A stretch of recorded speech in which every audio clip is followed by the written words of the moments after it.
This is the Jasion RetroVolt electric bike, and my first impression is that it feels more like a compact electric motorcycle than a traditional bicycle.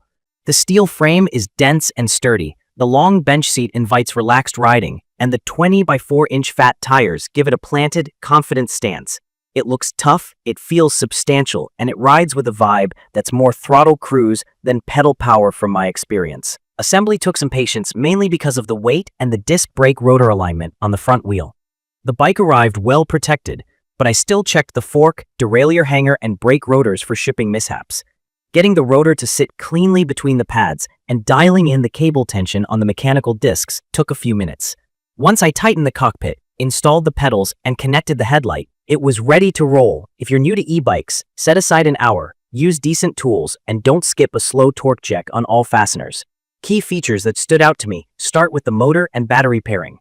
The RetroVolt I'm riding uses a 750-watt brushless rear hub motor that peaks up to around 1500 watts with a claimed 99 newtons of torque. In plain terms, torque is the twisting force that gets you moving and keeps you climbing. Here, it shows. Off the line, the bike steps out briskly, and hills that usually make hub motors groan felt manageable. I could throttle up moderate grades without grinding to a halt, and when I added a little pedal assist, it surged cleanly. Top speed on my unit is around 30 miles per hour when fully opened up, and the bike stays stable at that pace thanks to the weight and the fat tire contact patch. The 48-volt 13 amp-hour removable battery slots and locks under the top tube, and it makes daily charging simple. I appreciate that I can pull it and charge indoors. The IPX6 rating is reassuring for wet rides, though I still avoid blasting it with a pressure washer. Range will depend on rider weight, terrain, wind, temperature, and how hard you use the throttle. The brand quotes up to 70 miles in pedal assist, and that's under light assist at steady speeds. In my opinion, a realistic expectation is roughly 25 to 40 miles if you mix throttle and PAS on varied terrain, and less if you ride full throttle everywhere. That's still plenty for daily errands or a long cruise without range stress. If you're new to e-bikes, it helps to know that as the battery discharges, voltage can sag a bit under load, which can temporarily reduce punch. On this 48-volt system, it's normal to feel slightly softer power when the battery dips below half, especially on hills. Ride quality is where this bike distinguishes itself in its class. Dual suspension is not just a spec line here.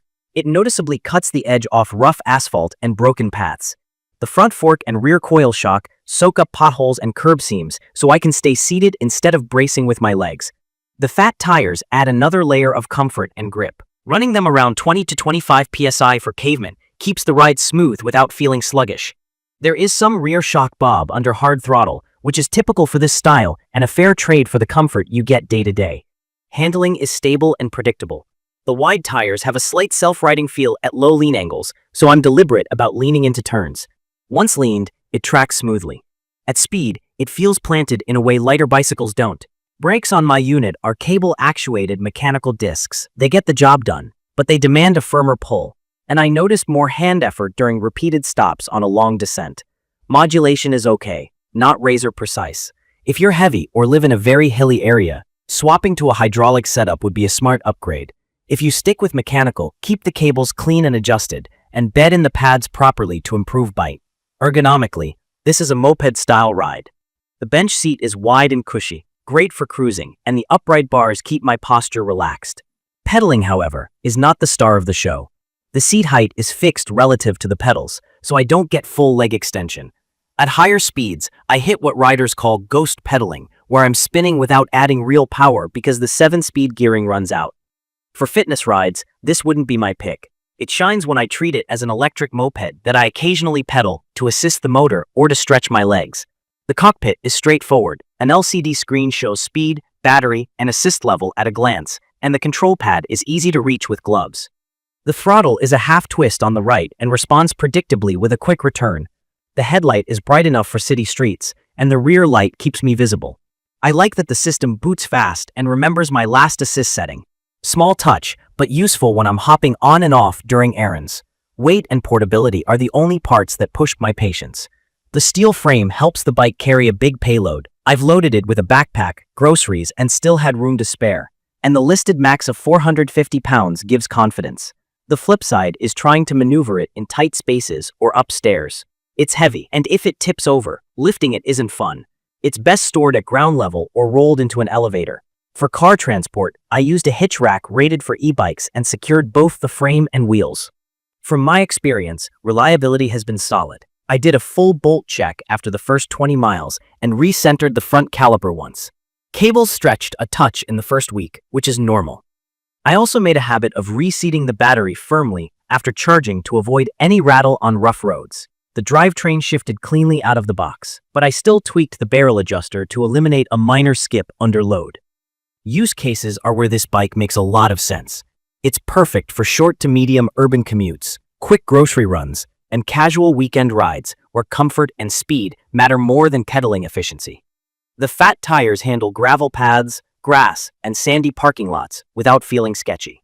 I wouldn't pick it for long stair carries or for riders who want a cycling workout. For those who want a no-sweat throttle cruise with room for gear, it's a blast. If you're comparing versions, there are models with different battery and motor configurations. Mine is the 48 volts, 13 amp hour battery version with a 750 watt motor, peaking at around 1500 watts. There's also a higher voltage option in the family with more peak power and a bigger battery. In my opinion, the standard setup already covers a lot of ground for daily riding without complicating the ownership experience. If you prioritize stronger hill performance and longer high-speed range, the higher spec variant could be worth it. But I'm happy with the balance of the model I have. It helps to set expectations if you're new to e-bikes. Pedal assist, PAS, means the motor adds power when you pedal, based on a sensor at the crank. Throttle means you don't have to pedal at all. The motor does the work. Ghost pedaling happens when your gear ratio can't keep up with the bike's speed, so your feet spin fast, but don't add much. Voltage sag is a normal drop in power under heavy load as the battery drains, and it picks back up a bit when you ease off. I'd recommend this for riders who want an approachable, sturdy, and fast-feeling commuter or cruiser that can carry real weight and smooth out bad roads. It caters to people who value throttle riding, comfort, and a moto vibe over athletic cycling. If you're comfortable doing basic adjustments or don't mind visiting a local shop for a quick tune, the ownership experience is straightforward. In my opinion, the RetroVolt hits its best notes with its robust motor feel, comfy suspension, and easy daily charging. It's not light, and the mechanical brakes are a compromise, but the overall package delivers a convincing electric moped experience without asking me to baby it. The look turns heads, the ride is steady at speed, and the practicality is legit with the removable battery, bright lighting, and simple controls. In conclusion, this is a fun, capable, and confidence-inspiring e-bike for anyone who prefers cruising to cardio, wants real-world range for mixed-use rides, and doesn't mind a bit of heft in exchange for stability and strength. From my experience, it's the kind of machine that makes me take the long way home just to enjoy the smooth surge of electric torque and the comfort of that bench seat. I'd recommend this for commuters, casual explorers, and riders who want a reliable throttle-forward setup that can handle rough streets without beating you up. I will post full information about the Jasion RetroVolt electric bike in the comments section. See you in the following videos.